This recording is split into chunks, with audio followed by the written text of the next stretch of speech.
Winds up to 71 miles an hour, hundreds of trees down across the inland northwest. It was a miracle. I mean, inches away from a totally different story. A close call for one South Hill family after a tree crashed into their bedroom. In the Comstock neighborhood, the park covered in debris, homes in shambles from fallen trees. Widespread power outages canceled school and leave thousands of homes still in the dark tonight. Crews say they'll be making repairs through the night. I woke up in the middle of the night worried about it, and by then it was too late. Restaurants already struggling with COVID-19 restrictions. Now they're having to deal with the aftermath of today's storm. And in North Idaho, neighborhoods and city streets are still in the cleanup stages. It's the same story across the region. It will take time to repair all the damage from Windstorm 2021.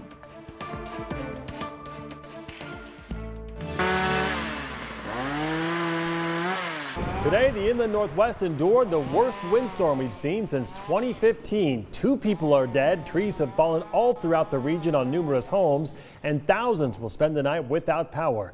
Winds reached 71 miles per hour today, which matched some of the speeds that we saw back in 2015, although that storm's highest wind speed was 77 miles per hour. Good evening, and thank you for joining us for KREM News at 6. I'm Mark Hanrahan. Welcome, everyone. It's good to have you here. I'm Whitney Ward. It was a miracle. I mean, inches away from a totally different story. So when you see these pictures, it's pretty hard to believe the 2 people in this bed even survived. That branch punched right through the roof of their South Hill home, nearly impaled the wife. KREM 2's Tim Pham spoke with the family today. He joins us live on the South Hill tonight. And Tim, it does not get much closer than that. No, Mark, it doesn't. You know, frightening moments for this family, a very close call. I was the first reporter here on scene this morning around 6 o'clock. That's when this all happened, and firefighters described to me what they saw when they walked into that bedroom. They say a tree in the backyard of this home snapped in half, and then the top of it pierced into the master bedroom, barely missing a mother of 3. We all heard it.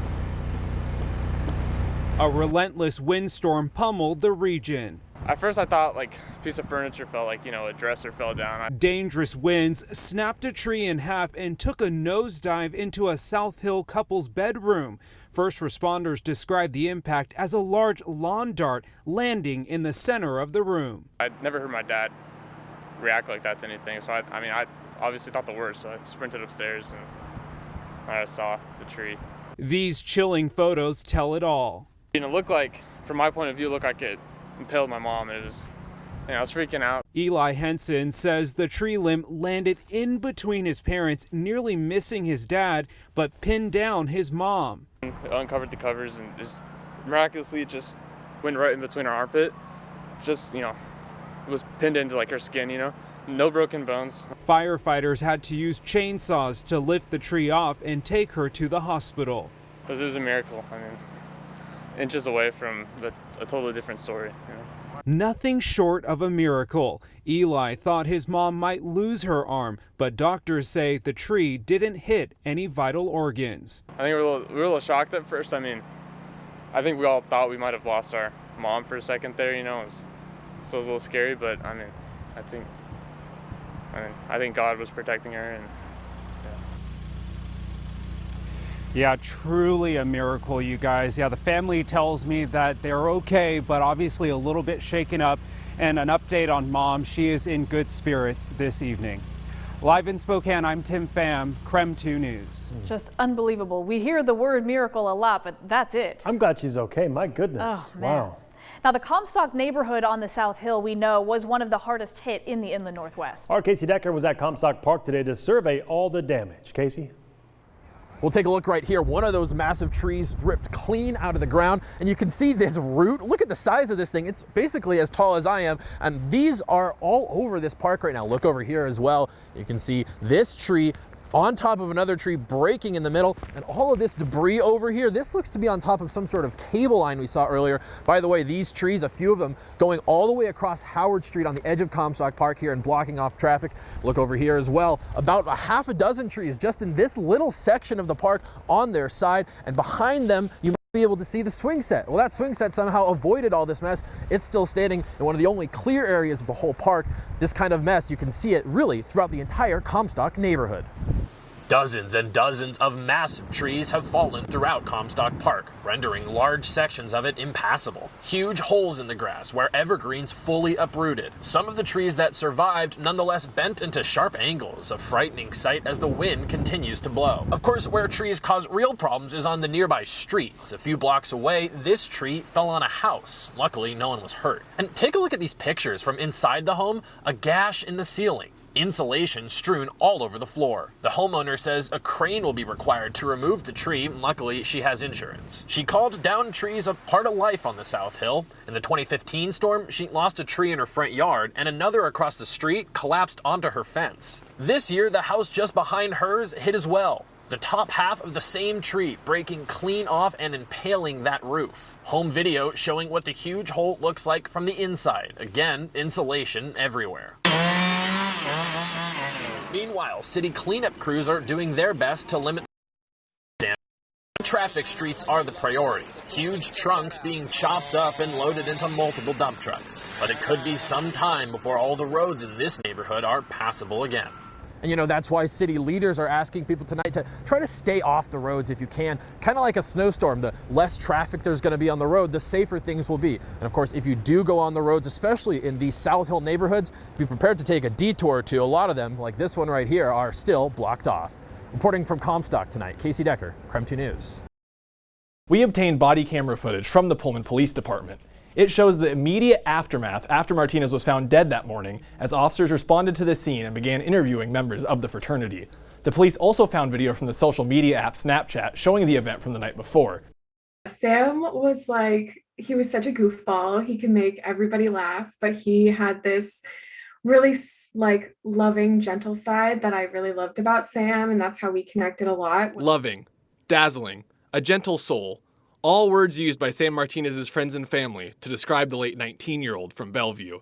Nicole Ballard says she knew Martinez for 8 years and considered him to be her best friend before his death on November 12th, 2019. Sam was a huge part of my life. He was like a little brother that I didn't have and a best friend. Martinez was found dead the morning after an event at the Alpha Tau Omega fraternity chapter at Washington State University.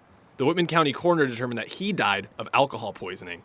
Through a public records request, KREM 2 obtained body camera footage and Snapchat videos used as part of the Pullman Police Department's criminal investigation. Videos on Snapchat from Martinez and others show the events the night before Martinez died. It was Big Little Night, an event where freshman fraternity members are paired up with an older member who acts as their mentor or family. That night, Martinez found out his big brother would be Wesley Oswald. Oswald's interview with police was captured by a body camera. They all showed up. I had 2 littles, him and another guy, and I had a half cow. And I never once forced him to drink. I just had the half cow. And, he took a good amount of pulls, and he seemed like he was okay. According to those who spoke with police, it was tradition for a big brother to pass down the family drink to their little brother. Police heard allegations that the older members of the fraternity possibly hazed the pledges or new members, including by trying to get them as drunk as possible, according to police records describing interviews with some of Martinez's friends. It was Big and Little Reveal night, and all the pledges were hazed to drink a fifth of vodka each, and heard that he was just left alone for a long period. Some of that drinking was caught on Snapchat shot by Martinez himself, but another fraternity member, Finn Anderson, told police it was a choice for the younger members. If they want to do it, it's Big Little Night, so you're like, yes, we have alcohol, it's gonna be fun, we're gonna hang out and drink all night and stuff like that. Records show witnesses told police Martinez was heavily intoxicated by about 10 p.m. After originally laying him down in fraternity president Luke Hawksford's room, Martinez was moved by Oswald and a group of freshmen. So we just took him down to the chapter room, laid him down on the couch, put his head down, so he stood up, he wouldn't choke on it. And then I checked him at least 3 or 4 times just tonight, so did other people, and every time he was asleep. And then I just got woken up this morning and he wasn't. Martinez would be found dead, face down on the couch the next morning. Ballard got a call from her sister with the tragic news. I was very shocked to see that it was Sam that had passed. He just he has this light that you just want to be around, and it's beautiful, and I feel so lucky that I got to spend so much of Sam's like very short life with him. His blood alcohol level was 0.372. Heavy drinking was part of what Ballard says was a toxic culture that Sam had described. He shared with me some of the stuff that was happening at Alpha Tau Omega and just the terrible environment that it created. I think Sam was very stubborn sometimes, and so he was always saying that he could do it, that he could get through it. WSU suspended the fraternity until May 2026. In the loss of recognition letter, WSU made a strong statement, saying if the allegations were true, Alpha Tau Omega had violated the university's hazing rules. But Hawksford, the fraternity president, refuted this to police the morning Martinez was found. Yeah, I mean, we've been really trying to crack, ever since I've been president, we're trying to crack down on hazing because my freshman year we went through a membership review, which you might know about, and I don't know all the reasons for it, but, part of that was hazing. I mean, I got hazed. So we know, what happens when you do that. But no one has faced hazing charges. The statute of limitations ran out by the end of the investigation. Pullman Police Chief Gary Jenkins said this was due to a number of factors. The largest were trouble accessing applications on Martinez's cell phone and witnesses not being fully cooperative. But 15 people, including Oswald Anderson and Hawksford, are facing charges of furnishing liquor to a minor, a gross misdemeanor in Washington punishable by a year in jail, a $5,000 fine, or both. For Sam's friends and family, the charges don't mean justice is being served. It is not justice for us. We live every day with the loss of our Sam, and it's just unbearable.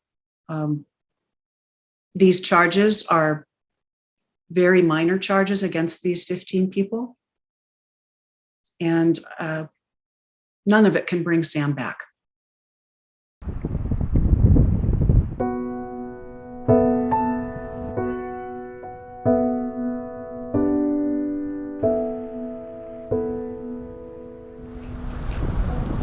The small towns of Malden and Pine City are nearly unrecognizable today.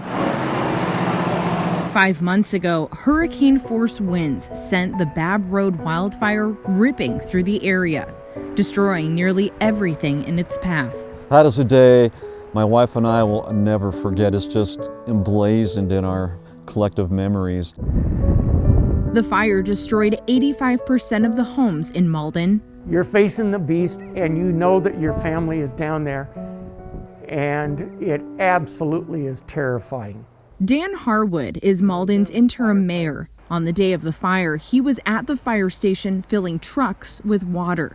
By the time he arrived, the fire was only a few blocks away. You have the devil himself coming up, and the flames were 60, 70, 100 foot high, and the wind was 60 plus miles an hour. Harwood and his family made it out safely, along with the rest of Malden and Pine City. But the damage left behind was gut-wrenching. I remember looking into the foundation when I first met you on September 8th, and I was praying to God, where do I even start? One brick at a time, one branch at a time. That's been a common thought among families here, moving forward one step at a time. For many families affected by the Babb Road fire, it has not been easy waiting for help to come. Hopefully we'll get some funding and be able to move forward. On February 4th, FEMA finally approved Washington Governor Jay Inslee's request for public assistance in Whitman County, along with 9 other counties and 2 tribes. That will help rebuild infrastructure that was lost, like government buildings, power lines, and roads. We've had folks come in today, and they've had tears in their eyes. I mean, this is huge. But the joy from this good news did not last long.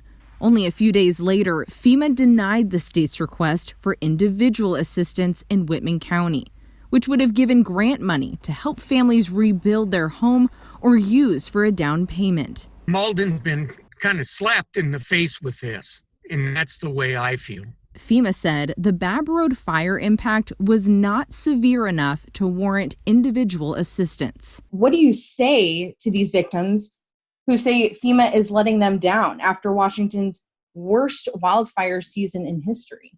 Well, I would say that the damages that were were sustained were incredible, and our hearts go out to the folks who are affected by this. Ultimately, the insurance is going to be the best solution for recovery. Mayor Harwood says 60% of people who lost their homes in the Babb Road fire had no insurance or not enough. But FEMA told me individual assistance is only made available when the damage is so severe and widespread that the state and local agencies cannot meet residents' needs. For example, individual assistance was approved for 8 counties in Oregon after the 2020 wildfire season, but none in Washington. In 2014, it was also approved after the Oso landslide on the west side killed 43 people and destroyed 40 homes. In Malden, there were 121 homes destroyed by the fire. That's about 80 more homes destroyed in Malden compared to Oso. So I guess, can you explain that inconsistency for approval of the individual assistance? First of all, we don't look at or compare one disaster to another. We always evaluate the damages that occurred in this particular event. Well, we do look at the concentration of damages, as you had indicated. We look at casualties, if that happened. We looked at the insurance and the availability of additional resources.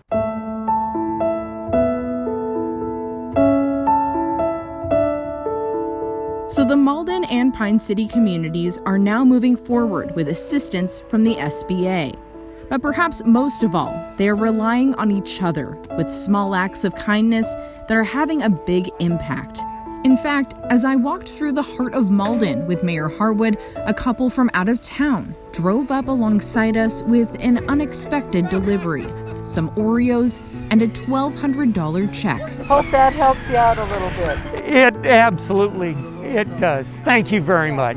There's not enough ways in the world that I can say how humble we are that people have taken the time to bring us Oreos in an envelope.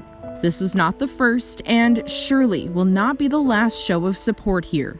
But as Malden and Pine City work to rebuild, they know the community will rise again.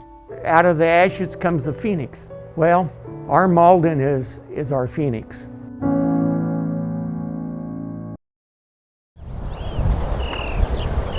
Part of the rebuilding is to re-landscape, to show care and attention and bring beauty back into the landscape. Yeah, do you want to help me carry this over there? So one of our residents reached out to them because she saw the giveaway in Spokane and said, Malden needs trees, they burn. And they said, yeah, we have a bunch of trees. We'd love to have them come out. They slated 500 trees for us. They're going to adapt after one summer. I'm an arborist that works with trees, but my real interest is working with people. Think about where you want to put them. I look at it as sort of a rebirth. Take as many as you want. It's a small start, but from small things, great things happen, and this is a start. That's a gardener's heart right there. Tree people love to see trees planted, so yeah, just he was excited to be able to participate and bring them out for us. We had one gentleman today said he was in Spokane looking for trees, and it's not just the cost, it's the availability. There's such a shortage of stuff, so having so many trees brought down and just be available has just been a blessing. For what they went through and how upbeat they are, Thank you. It makes me really happy. Trees are a good thing, you know, they're a symbol of our desire to stay and rebuild because you have to make that commitment to grow a tree. My dad was a logger and he had a sawmill and, you know. Any more of these, Grandma? And so I love trees. That's why I moved to this valley. This is because it had a lot of trees. I had a 72-foot trailer house here that was my storage. My son had a house just on the other side of those 2 knolls. He lost everything. We've just here in the last month just kind of started pulling out of a deep hole of depression. You put a little bit in there, honey, and I was just so delighted to see that they had trees. Dig, dig, dig. I really appreciate it. To go out and have to buy a tree to put in the ground is just sometimes more than you have the money for. They're not cheap. Scooping chocolate, huh? Part of that mental thing, you know, got to have something new growing, something, you know, something doing something. Okay, that's good. New growth is always a wonderful thing. Okay, put your tree in, Draven. Nadia's mom passed away on October 12th. Due to her condition, she never really got to watch her daughter succeed at the collegiate level. What do you think your mom would say if she knew that you were having all this success right now? She probably wouldn't have any words. She'd probably be crying like I am. Give me a hug, pretty much a hug and a kiss. Nadia says she still feels her mother's presence from time to time, and that she definitely has felt it out on the field. My little sister's godmother got us all bracelets. I usually wear it during games. I know you're not supposed to, but I wear it like under my gloves. There's some games where I haven't worn it, and I just did not play good. So I just feel like superstition, like I have to wear it now. Nadia, understandably, is still wearing the loss of her mother, but Nadia plans on honoring that loss with wins, which would not only benefit herself, but also the 5 other daughters and husband, Caroline, left behind. If you could say something to your mom right now, what would you say? Mama, I made it, and I'm gonna make it for the whole family and for you. It was 4 o'clock in the morning, and my phone rang. There was a sergeant on it and said, "I'm standing outside your door. Can you let us in?" I looked at my wife immediately and said, "Seth's fast." I knew right then and there. It was the worst day of my life. Absolutely the worst day of my life. Seth took his own life, caused from post-traumatic stress syndrome. He was just 21 years old. I went dark. I went into some deep, dark places that, I needed help to get out of. But Ron found a way to pick himself back up through running. When I found running again, it's what I needed to really find that outlet to really start to get out of that hole that I was in. He started training for the Marine Corps Marathon, which he would finish. He kept running, even with degenerative knee arthritis. And then he realized that he wanted to push himself even more for Seth. I have to do it for him. I have to go do this for him so that we both can have that connection of being Ironman. This will be Ron's first, and he says likely his only Ironman. He's been training for the past 18 months, picking up biking and swimming, which he'd never done before. I can do this. I can get this done.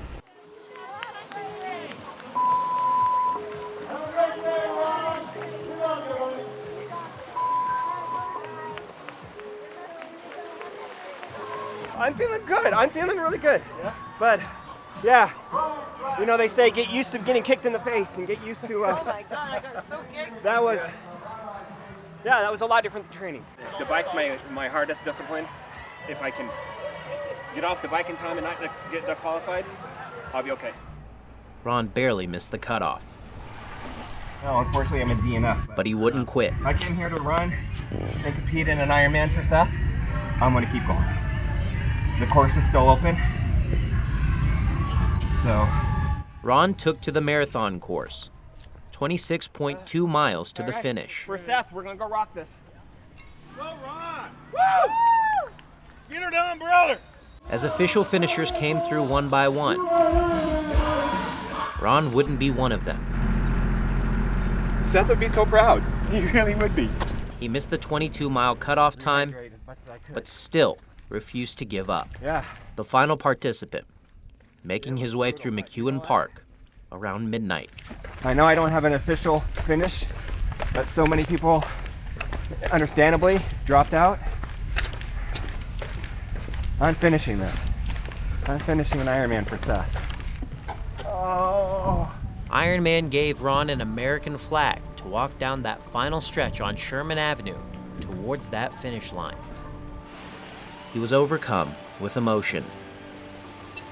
Maybe the true testament of an Ironman isn't just finishing before the cutoff times. Maybe it's the will to keep going. Official or not, Ron is an Ironman. And he did it for his son, Seth. I'm Karthik Venkatraman, KREM 2 Sports.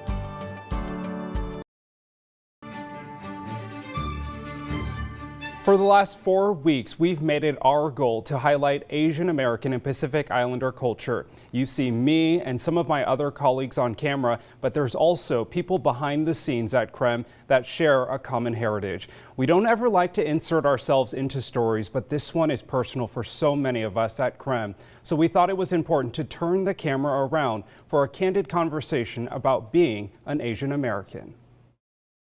Growing up was quite tough in the 60s. There was a lot of prejudice going on. And I grew up in a pretty traditional Indian family. They were first generation to come over here from India. So, you know, from birth, I've been pretty immersed in it. Food is like a high priority with my mom. And of course, growing up, we ate a lot of rice.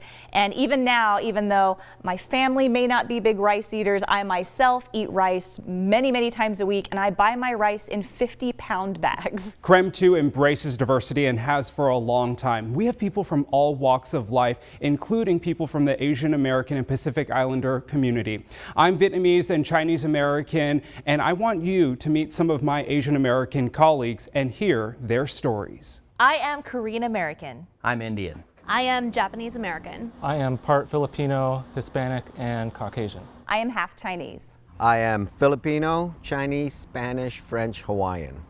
Breaking overnight, a deadly shooting in Atlanta, bringing national attention to the rise of violence against Asian Americans. It is a little bit frightening to know that there has been an increase in attacks on Asian Americans. And I do worry sometimes about some of my older family members. Good afternoon, everyone. Thanks for joining us. You know, professionally, I have to do my job, but emotionally, it breaks my heart that it's almost coming back to the way it was. We're used to covering all types of stories, but this last year became even more personal for us as attacks against Asian Americans increased. While it's making headlines now, it's not necessarily something new. We still couldn't sit with the white folks at the restaurants, and I thought that was part of life. We had to sit at the counter. And then I realized that, wow, this is real. My mother dealt with a lot of discrimination when she came to this country in the 1970s. Her English wasn't that great, and so she was looked down upon. I always got the question, what are you? Because I suppose I look a little bit racially ambiguous. That's the term I like to use. What's wrong with your nose? Why is your nose flat? Or just, what are you, Chinese? Or just plainly, what are you? And then I look at them and say, what do you mean? What am I? Well, Americans all across the country have gathered in rallies to honor the victims and condemn violence against Asian Americans. But it hits harder at home for me because it's my own family.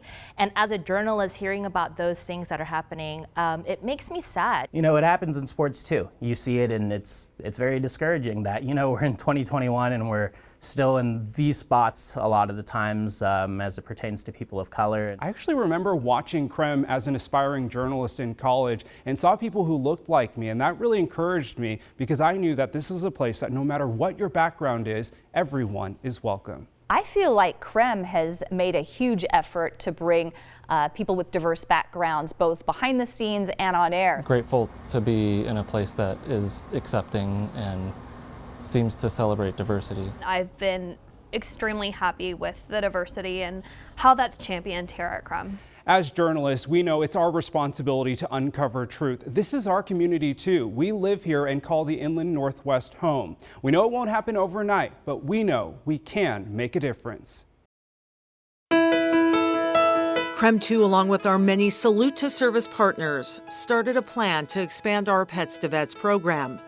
We sought to establish a campaign that allowed for special training, shelter dogs that could be trained to help with PTSD-related anxiety and fears. They're all over. Monique Smith works with dogs.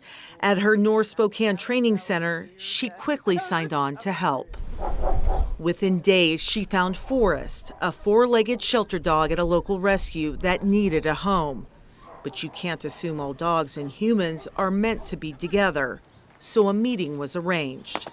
Mason, along with his three daughters, Caitlin, Hannah, and Emma, came to meet Forrest to make sure there was a bond, to make sure that he was the one for their family. I really want to just see if he would do well with the family. That's the number one thing. He has to do well with his girls. Seems pretty chill too. A bit anxious, surrounded by cameras, the meeting took place. and a friendship was forged. He's a dog that no one else wanted, that now he has a home, because that's what he needs. Like, every dog deserves that. Yeah? You gonna go see Toby? And now the real work can begin. Come here. Nope, don't. Smith will work on training Forrest, giving him some basic tools. Make sure that they can walk him and he'll sit and he knows just basic obedience stuff. He wanted to smell the flowers. Mason will then become part of the training program, working with dog trainer and dog to get everyone up to speed and to get Forrest those special skills needed to help. Like when I get my panic attacks or whatever, he'll come and literally lay his head in my chest and hey, pet me. You gonna escape? He will go intervene and be in between and make an obstacle for other people trying to get close to me. I didn't even know dogs were trained to do that. That's awesome. A lot going on here. We are loading up boxes. We're good on that one. We're good on this one. There's a lot going on here. Good morning, friends. Welcome to Up with KREM. I'm Tim Pham. And I'm meteorologist Jeremy Legoo. We have a lot going on. I'm going to put this box down. It is heavy. Tim and I are just in the way. 40-pound box. Thank you for being here. Happy Thanksgiving. Yes, a lot going on here, as you can see at the fairgrounds right now for Tom's Turkey Tuesday Distribution Day. Thank you for joining us. This has been such a wonderful day. It has just been great to see the smiles and the joy in people's faces to receive a Tom's Turkey box for this Tom's Turkey Drive, because this is, it's been a rough couple of years and this means a lot to so many people. We have team coverage this morning. Our team coverage spans all across the fairgrounds. We have Laura Pipetti, the wonderful Laura, who helps make this day happen. We got to give a big shout out to her. Laura is standing by talking to people in line, people telling us it's taking about 20 minutes to get through, even snaking through the parking lot. We also have Nicole Hernandez. Nicole is talking to people about traffic. So we were told that it's about 2.7 miles from start to finish to get in and out of here. Nicole is talking to people about traffic on Havana. What's up? Go Cougs! A lot going on here. Jeremy is also here too with us, tracking the forecast. Happy Thanksgiving. And Channing Curtis is in the studio for us this morning, holding it down. Someone had to keep us on track back at the studio. So Jeremy's here. Also, he's putting boxes into cars. What's your process? My process is I read how many, I see where they go, pop the trunk on this one, and then we load it up full of food. So Tim, grab me a box. Okay, I'll get you a box. We'll toss it in. Tim's gonna toss that in. I'm gonna get you out the door with a look at your forecast, because we've seen everything from a little bit of rain and snow to the nasty stuff in between. Early on today, it's kind of wet roads here in Spokane, but you don't have to go far to find that snow sticking. We did officially record a measurable snowfall this morning, and around the inland northwest, its temperatures hovering close to the freezing mark. And that hover close to the freezing mark is exactly the reason we are keeping such a close eye on it. Around here, you can see it's snow, rain, everything in between. We're mixing it all in. A lot of that snow stayed north of Highway 2 for when it comes to sticking to the roads. But when it's in town, I've actually seen a few cars from here in Spokane covered in snow as they drive in. So we are seeing it depending on where you are in town.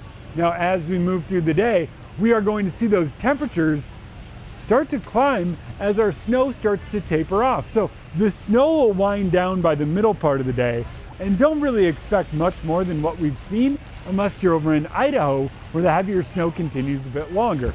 By this afternoon, we dry out and stay that way. As we head into Wednesday, we should stay mostly dry across the inland northwest, and throughout the day today, we're looking at temperatures climbing. We're climbing up to the 40s here in town. So any of the snow that falls this morning all melts by the time it comes to an end. But it's not just us in here doing the loading the boxes in the cars thing. There's people outside, people everywhere. And so with a look outside and a look at traffic, here's Nicole Hernandez. Yeah, good morning. So we're coming up on 2 hours here of volunteers giving away turkeys and check it out. We still have cars coming in and flowing through, but going at a good pace. You can see just how many cars are going around just this one bend of our little serpentine snake of cars that we have going in the parking lot here. So I want to give you a look. We've been looking at, on and off traffic here throughout the morning on the roads. The roads are actually looking pretty decent right now, but what we're not seeing is a slowdown in the cars coming into the parking lot. So right here is the entrance to our Great Tom's Turkey Drive event here on Havana, turning left or right into the fairgrounds here, and a consistent stream of cars still coming in to get in line here to get their turkeys. Now the good news is, like I mentioned, is some of that traffic that we were seeing backing up Havana, going both north and south, at least heading south here, has cleared up a little bit. Zooming in to give you a look here at that bridge that you can really see that was backed up all the way beyond the bend of the bridge, now looking pretty clear and good. So I've been saying all morning, about 200 cars can fit in this parking lot, so that gives you an idea of just how many people we're serving as they're winding through and getting to the front of the line to get their turkeys. They're going 20 cars at a time inside, so that's making this line go pretty fast, pretty smooth. So we'll make sure to keep you updated on KREM.com as we continue throughout this day. I'll send things back to you guys.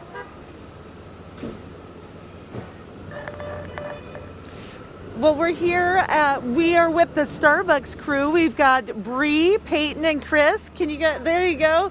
We are just watching the cars file through. And this crew, come on, let's see some of your dancing. Pardon me? Let's see some of your dancing. You're live on the there. Oh, let's see it. Now that the camera's on, that's right.